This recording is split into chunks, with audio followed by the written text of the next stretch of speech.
A landmark Lakers moment or premature hype? Luka Doncic's debut with the Los Angeles Lakers was undoubtedly a momentous occasion, both for basketball fans and for the NBA landscape at large. The First Take panel, Shannon Sharpe, Stephen A. Smith, Brian Windhorst, and Molly Karam, dissected this debut with a mixture of excitement, skepticism, and strategic foresight. Their discussion revolved around whether LeBron and Luka could be the scariest duo in the Western Conference, and while opinions varied, the underlying theme was one of cautious optimism. This review will break down key arguments from the conversation, analyze the panelists' perspectives, and assess whether their takes hold up under scrutiny. 1. Luka's debut, a carefully crafted narrative. One of the most salient points from Windhorst was the Lakers' ability to manufacture big moments. He highlighted how the organization set Luka up for success, choosing a soft opponent, the struggling Utah Jazz, and surrounding him with an atmosphere that felt momentous. The presence of Dirk Nowitzki, the unveiling of numerous Luka jerseys, and a supportive reception from the fans.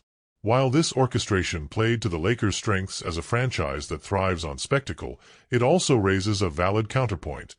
Was this debut an accurate barometer of Luka's impact on the Lakers, or just a well-scripted introduction?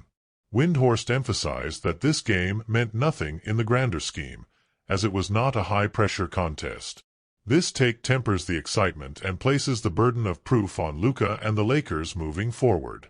Assessment: Windhorst is correct in his measured approach. A single game, particularly against a weak opponent, is not enough to judge Luka's fit with the Lakers. His performance in tougher matchups will be the true test. 2. Are LeBron and Luka the scariest duo in the West? The primary debate of the segment revolved around whether LeBron James and Luka Doncic should already be considered the most dominant duo in the Western Conference. Shannon Sharpe: not yet, but the potential is there. Shannon took a conservative stance, stating that while the individual resumes of LeBron and Luka are undeniable, they have yet to build on-court chemistry. He pointed out that they only played 24 and 29 minutes, respectively, and that their synergy must be tested in higher-stakes situations before being crowned the most dangerous pairing. He compared them to other Western Conference duos. Jason Tatum and Jaylen Brown, Boston Celtics. Nikola Jokic and Jamal Murray, Denver Nuggets. Kawhi Leonard and Paul George, LA Clippers. Shai Gilgeous-Alexander and Jalen Williams, OKC Thunder. By referencing these established duos, Shannon grounded his argument in practicality. Greatness is not determined by potential alone, but by execution over time. Assessment: Shannon's argument is reasonable. While Luka and LeBron have an incredibly high ceiling, chemistry takes time to develop, and other established duos have already proven themselves in deep playoff runs. 3. Stephen A.'s GOAT argument, a backhanded compliment? Stephen A. Smith's declaration that LeBron James is the greatest 40-year-old basketball player of all time was one of the more amusing moments in the discussion. While intended as praise, it carried an undertone of dismissiveness, as Shannon quickly pointed out.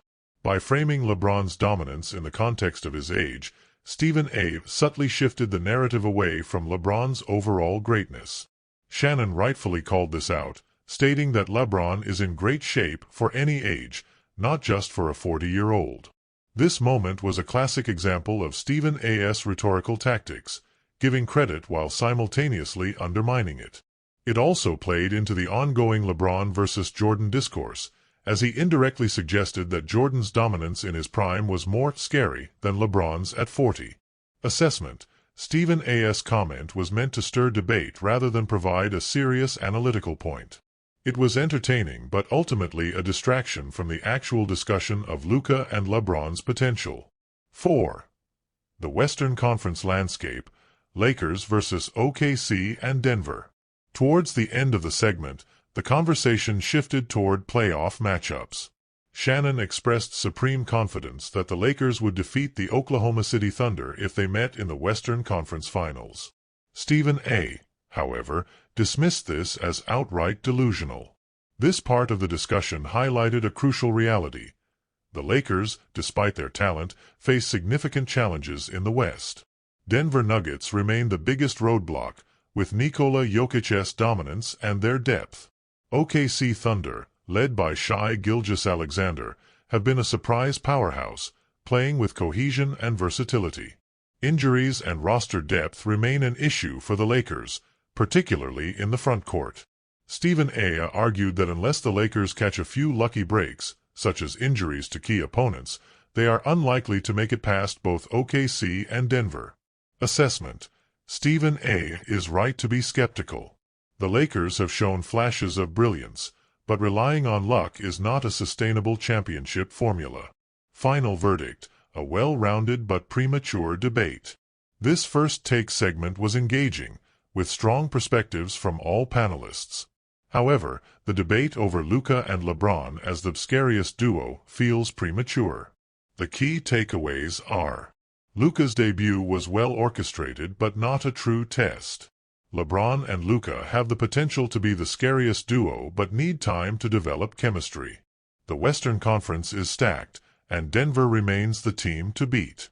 Stephen A.'s GOAT 40-year-old comment was entertaining but irrelevant. Ultimately, this discussion was more about setting the stage for future debates rather than drawing definitive conclusions. Luka and LeBron's true test will come in high-pressure games against elite competition, where their ability to complement each other will be fully examined.